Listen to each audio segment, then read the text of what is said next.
So this graphic is portraying the amount of agents there are and the amount of transactions they're doing per agent and the percentage of how it's being broken down. And it kind of stopped me. I was like, okay, it's surprising. And there's a real issue in our industry. And this might be the fact in other sales industries too. And I imagine it's the same for mortgage people. You just can't paint this picture as clearly in the mortgage industry as you can in the real estate industry. This is the Loans Elevated Podcast, your weekly dose of market insights, financing strategies, and all things real estate. Presented by the Lassig Team, a top 1% nationally ranked mortgage team. There's over 1.3 million agents in the nation. Yep.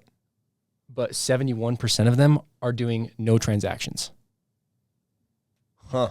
84% of them, let's see, I mean, 1 to 4 is 14%, still less than 15%. Yeah, so it's kind of like, I mean, it's basically the Pareto rule, but more significant than the Pareto rule. Pareto rule says that 80% of the results are created by 20% of the input or the people. Right. So this is similar to that, but even on a more extreme level. What I think it shows too is the barrier to entry for our industry, for mortgage industry, for real estate industry. There's something broken there that needs to be fixed, because just because you get licensed doesn't mean you're ready to go out and sell. Yeah. What math are you mathing? I'm just trying to figure out so it's 14%. 14% of the agents are doing like... Shows right here, 14.9. Are doing 1 to 4. No. Everything above that, 14% of the agents are doing like 90% of the business. Oh, right, yeah. That's crazy. Yeah. And you wonder, 100 to 300 deals per agent in a year, that's a very huge spread, 100 to 300. It should be like 100 to 150, 150 to 250, you know, like, because I'll bet you that discrepancy is even more significant. But yeah, where you're going with that barrier to entry. And, you know, I question this too, because it's like, we talk about barrier to entry, and I'm like, I wish nothing more than there to be like some sort of designation, like, you know, doctors get designations, for example, and I'm not saying we're doctors, but we control a very substantial piece of everybody's financial future. And we're the ones supposedly guiding this and helping the clients make decisions on this. Yet there's no designation to show, does this person, have they ever closed a loan? Do they own real estate themselves? Right. Like, how many loans have they closed? And I can say, like, a surgeon, let's say, well, I don't want to go to a surgeon who has never done surgery. Sure. Or like has read a textbook about surgery or passed a test. That's not even possible because of the way their dynamics in that industry work. But, you know, think of a lawyer. Do you want a lawyer representing you in your life who's never stood in court and presented a case? No. Right. Are you at risk of ever having that happen? No, because there's never going to be a lawyer that sits and pleads your case to a jury that hasn't already been an assistant or an associate lawyer to a rock star lawyer who showed them the ropes for many years. Well, it's also interesting because there's little pockets and facets in our industry that you do this. Like in the appraisal side, you have to be a mentee to an appraiser for, I think, a couple of years. Well, the crazy thing is those appraisals. Yeah, it's. I don't know if there's a timeline. It's a number of hours. Okay, gotcha. Yeah, but it's a lot. Yeah. It's a lot of hours, and they have way more schooling than we have or realtors have. And the crazy thing is it's like they are the least impactful on the actual borrowers. They're not interacting with them at all. They go and look. Advice. There's no nothing. Exactly. Given. They're just giving their opinion on the value of the house. So it's there to you know what's crazy? So think about all of these. This just hit me. Think about all these rally cries about like government and legislation meant to protect the consumer. The CFPB is a prime example. It's a huge entity that frankly was like a significant waste of money. And kind of predatory to businesses, designed under the guise of being this consumer protection bureau. Well, why didn't they talk about what we're talking about now? A barrier to entry to get people that are actually, they have the ethics, the morals, the skills, the experience to guide these clients, because those people aren't going to rip clients off. Right. Those people aren't going to screw clients over. Those people have a head on their shoulders. They're going to take great care of them. Why did they not enforce that?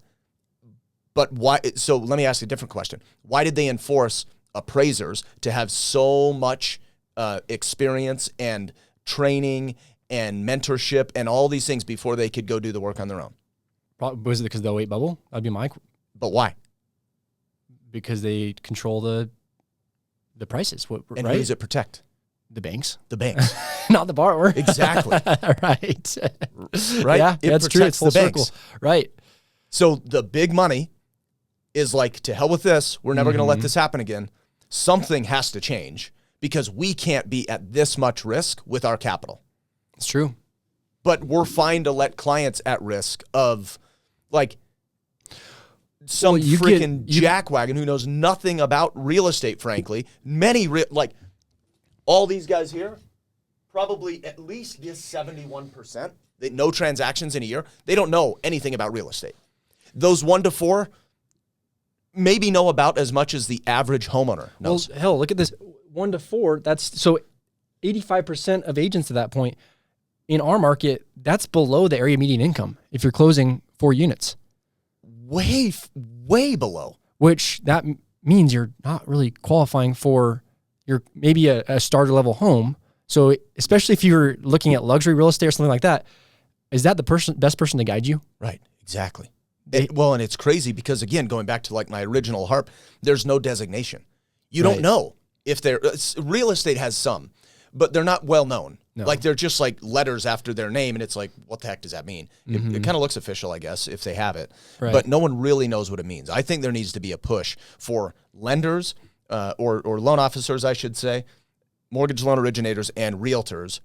There needs to be something that you can show, like this person knows what they're doing. This person is experienced. They've done transactions. They can guide me. And if they don't have that designation, it's not saying you can't use them, but there needs to be a better push to a more transparent view on who actually is capable of advising. No, it's true. Well, I think if you're a consumer too, it goes to show you should probably be interviewing your agent before you hire them. Yeah. Oh, 100%. Because I'll give you an example. So my grandma passed away, as you know, recently. Yeah. We're working on selling her property. And it's in a development, a 55 and older community. And there is a listing in that community that has been listed for a long time, months and months. Several properties in the community have sold. Since listing, they listed, these properties listed after and sold already, and this one's still not sold. Why?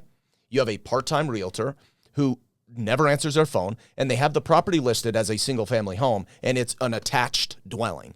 It's not a single-family home. They don't have it designated as a 55 and older community. It's a 55 and older community. There's a lot of things they're missing. There have been many properties that have sold. There have been smaller, dramatically smaller. Like, I'm talking 20% smaller square footage in the same development, same exact neighborhood, 20% smaller square footage, sold for more than theirs is listed for.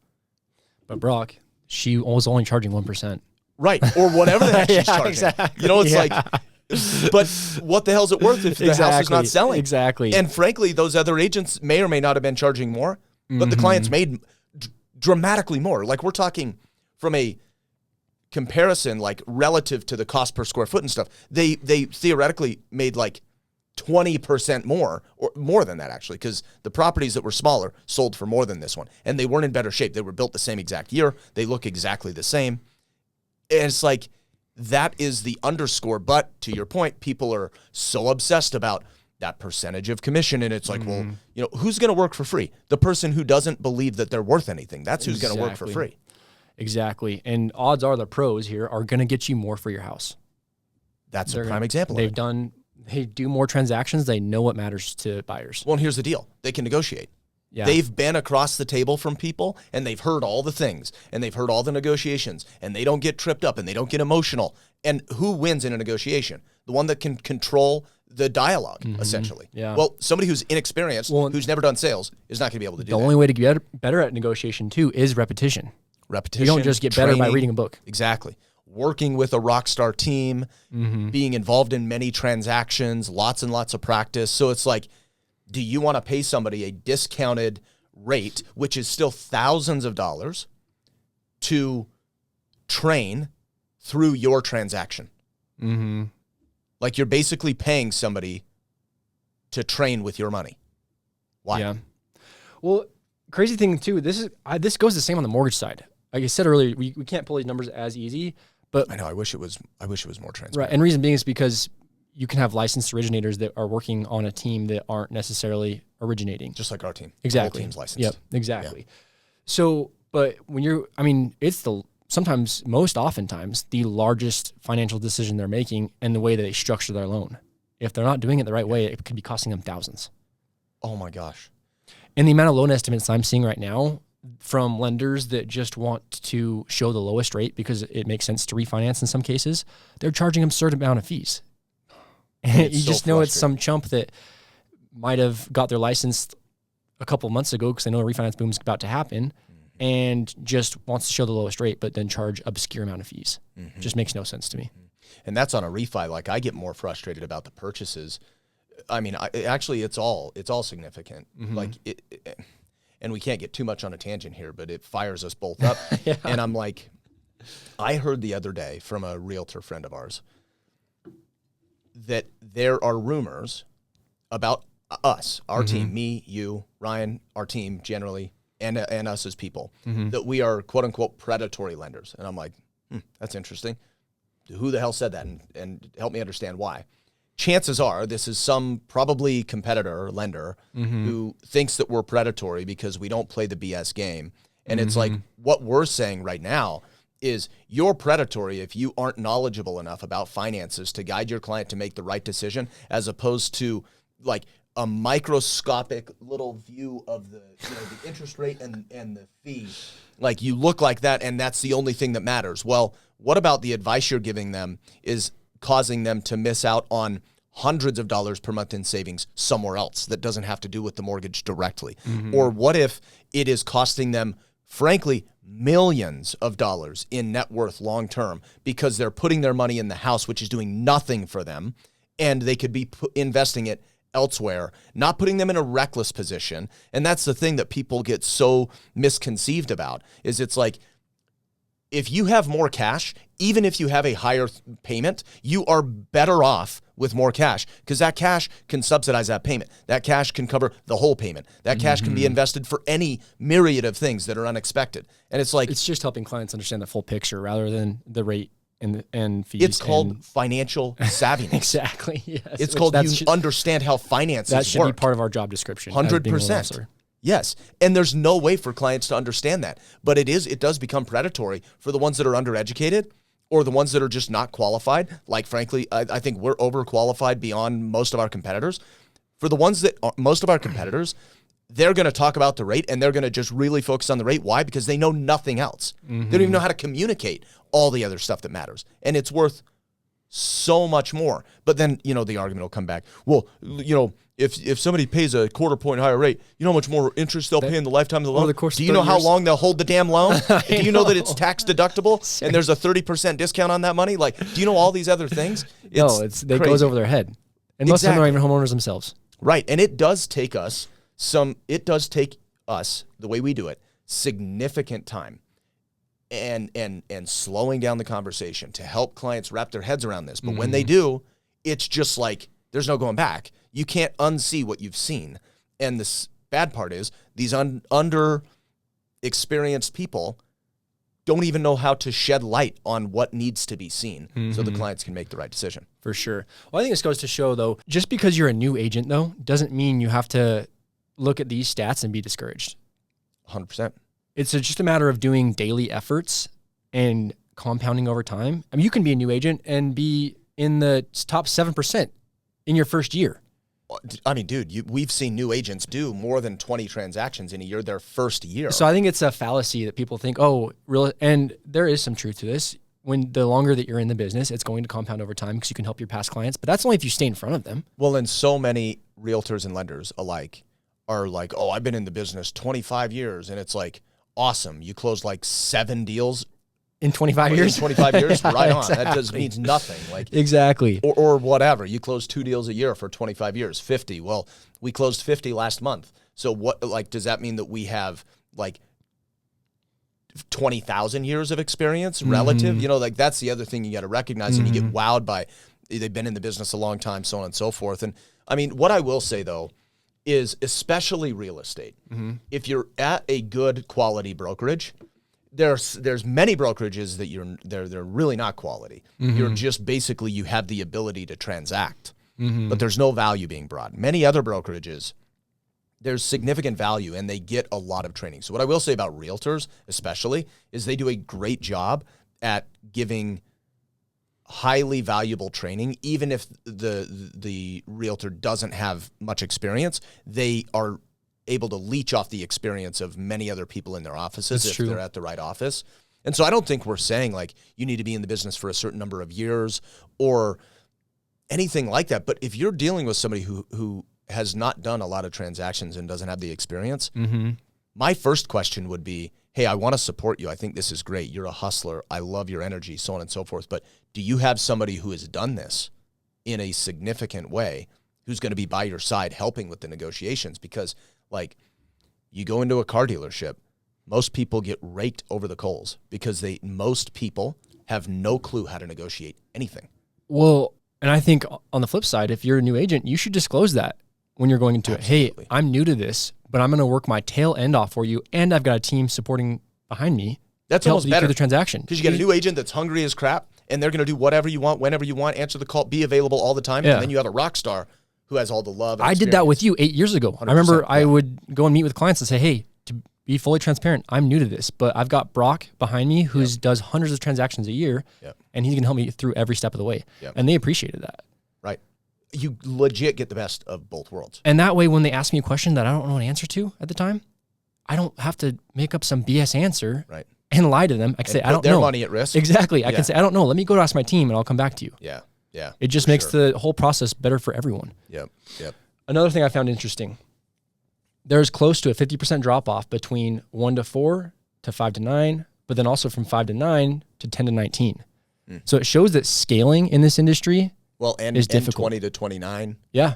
I mean, it's actually about a 50% drop off every scale up. Yeah, you're right. Every way up. Which I think goes to show that if you're looking to get in this industry, you don't have to be on the clock 24/7. Yes, that will get you a certain way, and hustle, that the toxic hustle culture will get you a long way. Don't get me wrong. But that also causes burnout. Oh yeah. Right. We've seen that time. I've experienced that before. When I first got in the industry, I was working long hours, but you can only do that for so long. And then at what point does that then make it so you can't help as many families? Right. Well, and we've talked about it, like our mission is providing a superior mortgage experience. And we've talked to our team about that exact thing, where it's like a superior mortgage experience is not necessarily answering the phone around the clock and being available at the drop of a hat. And that is not a superior experience all the time. Why? One, because you might maybe argue that it's a superior experience for that one client you're serving. But what about the other clients that you're not serving because you don't have the energy, or you don't have the discipline, or you don't have the calendar to tell them when you're available, when you can actually do things? You're not on a routine where you're watching the market, so you know when to lock their loan in. There's all these things. So if you're like just sporadic and working 24/7, that's not superior. Because it's much more superior when a client, especially in a large transaction, and I told the team this, most clients call you, and they may call you at obscure hours. But if, like for me, I call whoever, my lawyer, my doctor, people that I need to schedule appointments with. I call them after hours all the time. Yeah, same here. Do I expect them to answer my phone and make the action right then and there? No. I'm just calling them because my day's finally over and I have a free second in between kids. And you just want to get it off your plate. Exactly. It's not like you expect the answer right then and there. Exactly. You just want it off your plate in their world, so then they can help direct you where you need to be. And most clients, I know for sure I'm this way, and I think most people are this way. They respect a professional who's like, hey, great question. I'll get you on the calendar. I'll call you tomorrow at blank time. And if they're not available at that time, of course, modify and figure out something that works for both parties. It's not like it's not like a unilateral, well, I'm going to call you this time. If you're available, great. If not, you're fired as my client. I mean, that there are some extremes, but it's just like having some discipline and a process to it. Systematize. Is so much better, right? But that's very hard to buy into, hence what you were saying. Yeah. People, it's so hard to scale. Because you can't tell, okay, let's go on to the next step. So I think that this might be a systematized thing, this middle echelon.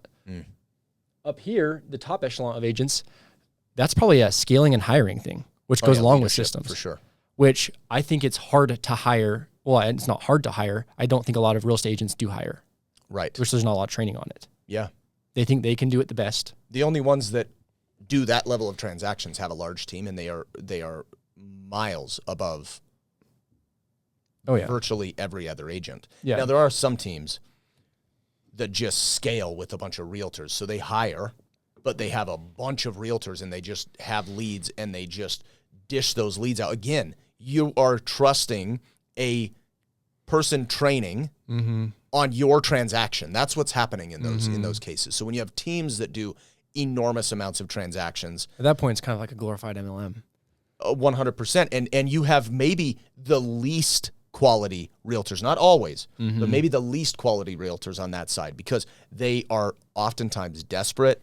They need a paycheck, and they can't figure it out on their own. They don't have a network who trusts them on their own. So they're working on leads, and I'm kind of being raw here, but like that's the truth. And so it's almost like you don't want to get wowed by years of experience. You don't want to get wowed by numbers of transaction a group of realtors has done. You want to get wowed by, like, are they professional? Have they done this? Would they give me clients that I could interview and get testimonies from those clients? Like, are they legit or are they not? Because there's so much that, and how systematized is their approach? I think you can tell in a buyer or seller or listing consultation on what their approach looks like. You should be able to tell from that. If you can't, then there might be issues. Right. And I think as a client, like, you want to be served, you want to be taken care of, you want to feel important as a client with the service provider, the realtor in this case. But you also want a realtor who knows what the heck they're doing and has some, like, if you feel as a client that you're driving the ship, you're leading the entire show, that's probably a good sign you're with a realtor who's not capable of handling such a large transaction. Because if they were, they would know how to do it, and they would be driving the ship with your best interests in mind, but they would be guiding the ship. You would not be controlling it. And if you're controlling it, you're probably with a weakling realtor who is not capable of managing the deal for you. That's true. Well, think about it when a client brings a loan estimate to you and they're like, this is the way I want to structure my loan. We don't say, okay, I'm going to take your order and we're going to do it. Right. We're going to say, okay, walk me through it. Why do you want to structure it this way? Okay, have you thought about this, or have you thought about that? We're not just going to say, okay, yeah, let's do it, because if something goes wrong, that's on you as the loan officer. Right. And we have many stories. We've told these stories before, but like, I had a client that was like that. He was just like he had a loan estimate. He's like, okay, I need your loan estimate. And I've reached out to 4 other lenders, and I'm going to take 5, and I'm going to just take the best one. And he just went haywire, and I did basically holistic mortgage planning. We're like, okay, cool. Well, I'm happy to do it. I think we're going to be just as competitive as any other lender out there, because that's the way our business works. Yeah. Like, there's so much red tape. Yeah, exactly. You're basically the same across the board. Sometimes fees are a little bit different here or there, but it's just not like a significant thing. Like, we're talking hundreds of dollars on a multi-$100,000 or multi-million-dollar transaction. Yeah. We're talking like a minuscule portion of what the overall transaction is. And some people hyper-fixate on those few bucks. But I took this client. He was one of those hardcore, like, knew exactly what he was doing. He's a smart guy. I mean, he's awesome. And I hope he's a lifelong client of mine. But I ended up walking him through holistic mortgage planning. I'm like, okay, why do you want to do that? He was going to do like 30% down. He's like, well, I sold my house and I got all this equity, so it's just what makes sense. And, you know, I've got this, and I don't want to be house poor. I've got a family to take care of. He was very convicted that this was the way, because he had to have a low payment and interest, and I can't waste money on interest. And, like, he was super convicted. I'm like, okay, cool. Makes sense. Can I just present an option? Like, I'll give you your option, and I'm sure I can match or beat any lender. Any bid you get, I'm going to match or beat it. Guaranteed. But what all the other competitors are not going to be able to do is they're not going to be able to advise you with an understanding of how this mortgage can work for you and your family in a more significant way. So let's talk through that. What if you just did 5% down? So, and I think he was buying like I'm trying to remember, it was like a $700K house. So instead of doing 300 grand down, I was saying do 35,000 down. And he's like looking at me like, dude, you're an idiot. Like that payment is hundreds of dollars more than I can afford. But I'm like, dude, you have no debt and you make a ton of money. Like even with 5% down in this higher payment, his DTI was like 18%. Oh, yeah. I mean, it was insane. Have your money work for you. Right. So I coach him through this whole idea. I'm like, dude, if you put this 250 grand somewhere else, you are going to be a multimillionaire at retirement and do nothing more than this one simple decision. Make a mortgage payment, throw that money in retirement, let it compound over time, multimillionaire. And guess what? I know that you're worried about taking care of your family. I know you're worried about payment. What if you lose your job? What if blah, blah, blah, blah? What if all this stuff happens and you can't afford the high payment? I hear you. But what if that happened and you had $250,000 in liquid cash that could pay your mortgage payment for, we ran the numbers. I can't remember what it was, but it was like 7 years. He could be mortgage payment free with the savings that he had. So he's like, oh, wow, he really liked it. It still took me like 2 weeks of multiple calls to go over this with him. He ends up taking my advice. We earn the client. I think he's a client for life. Like 2 or 3 months later, he calls me, like kind of choked up. And he's like, dude, had I done what all the other lenders were willing to do, and had I gone for that drive-through mortgage experience, my family would be screwed right now. Why? I just lost my job, a multi-$100,000 a year job. He just lost his job. And had he not had the ability, his family at worst would have been displaced with nowhere to live, no job, so he can't qualify to get a rental. He can't qualify for a new mortgage. It would have completely obliterated would have been shot too. their life. Maybe, right? He could have sold it right. and got the cash, but Right. it would have been very, very complicated after just a couple months of living in their home. But he took our advice, and sure, did he pay a few, several $100s more per month in the payment? Yes. Did he pay mortgage insurance, whereas he wouldn't have paid mortgage insurance there? Yes. But we're talking itty-bitty amounts of cost. Yeah, but like, and it changed his life. but even like, it's not really as much as what people think. If you have your money working for you, if it's still liquid and it's working for you in other areas, it could be less than $100 a month difference. Well, I mean, let's just run the numbers. This is what we do for clients all the time. So it's like, you're paying mortgage insurance of, what do you think the average loan amount? 600 grand, let's just say. Just do like $200, $250. So 600 grand. Well, it's like 30 basis points a year, so 0.3%. So divide that by 12. Yeah, it's $150 a month in mortgage insurance. Mm-hmm. So that's with 5% down for a well-qualified buyer, approximately. So $150 a month, $1,800 a year to do 5% down instead of 15. So instead of doing 15 to avoid mortgage insurance altogether. So on a $600K house, Well, there's gonna be a loan level pricing adjustment. but it's the rates are actually better. Oh, with well, the because lower if you're down. at your butt, what was you wanting to put down though? 15. So Oh, get rid of gotcha. mortgage Okay, insurance. gotcha. Okay. So eliminate mortgage insurance. You can do as little as 15% down with us. Get rid of mortgage insurance. I say do 5%. That comes at a cost of $100. The actual cost is only mortgage insurance. Rate's the same. Fees are the same. Yep, So it's correct. $150 a month, $1,800 per year, but you save 10% down payment. So say it's a $600K house. You save $60,000 in your hand. Well, Say it's earning you 8%. $1,800 a year is your cost to retain $60,000. $1,800 divided by 60,000 is 3% cost on that money. So you're willing to sacrifice a 3% expense annually to keep 60 grand liquid. Well, what have our 401ks done over the past several years? Even though we had a really bad year like 22 or something like that, Yeah. terrible. Look over a 5-year span, we're making like 15% on average. So it's like, okay, well, all day long, I'll pay 3% to make 15%. All day, And every that's day. what people miss. They get hyper fixated on this idea of like, the interest rate, got to pay my house off. I can't pay mortgage insurance. And it's like, zoom out a little bit. Look at the full picture. Yeah. It's true. Yeah. It was funny, talking about this. So I was talking to my buddy Nick yesterday, and we were talking about a completely different topic. But I gave this analogy, and I'm like, and I think it fits this one too. And Mortgage Nick or real estate Nick? Mortgage Nick. Okay, cool. I'm trying to get this analogy kind of like planted because I really like what I came up with just on the fly. So I said, all right, we were actually talking about conspiracy theories is what we're talking about. I said, okay, I don't really love conspiracy theorists, and here's why. So imagine you're sitting at your house, Well, at your house, you're in a neighborhood. There's houses, there's buildings, there's trees, but you can see around. Like, you can kind of see what's going on. Mm-hmm. That's the baseline. A conspiracy theorist is in the yard digging a hole that's the size of their body, and they're 8 feet underground in a tunnel. And all they can see is that little tunnel, all they can vision. see is the tunnel vision of there's a worm crawling here, and there's some soil, and there's a root, and all they can see is that. That's the only thing that exists in their world. But if they just climb out of the hole and they go back home, there's a lot more that exists. Yeah. But even better, what we're talking about is, let's zoom out. So now let's hike up to Twin Peaks, and let's look over the entire valley and probably the Wasatch back. Well, dang, now there's a lot more to consider. There's a lot more than that root and that worm crawling in that little hole that you were focused on. Mm-hmm. And that's people focusing on the 1% commission rate, the interest rate down. Now, you need to be diligent. You can't just be an idiot and get ripped off. But looking at the interest rate, looking at the mortgage insurance, looking at that one thing, it's like a conspiracy theorist. All they're looking at is like this. You know, it's like it's all they can see.